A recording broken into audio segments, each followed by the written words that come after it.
सवाल आपके इंतज़ार में आ गया। अब इसने भी देखा कि बातें शायद बहुत सुन ली, अब थोड़ा सा इनको गौर करने का भी मौका मिले। अब इसमें देखेंगे कितने ट्रायंगल्स आपको नज़र आ रहे हैं इस पिक्चर में। 10 नज़र आ रहे हैं, वेरी गुड जी। और कोई बताएं किनको 9 इसमें नज़र आ रहे हैं वो हाथ खड़ा करें।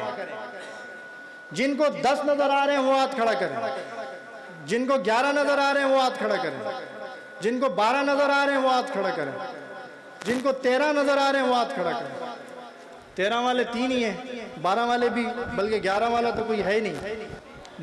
9 वाले ज़्यादा हैं, 10 वालों की भी तादाद ज़्यादा है। तो इसीलिए ज़रूरी नहीं है कि हर बंदा एक ही कैरियर को चूज़ करे।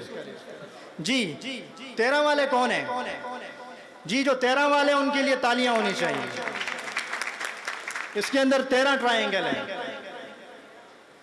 जी। कैसे 13 है? 9 तो सिंपली आपको इसके अंदर नजर आ रहे हैं, और 10वां ये खुद है पूरा। देखिए ये भी तो एक ट्रायंगल है ना, ये 11वां ट्रायंगल हो गया।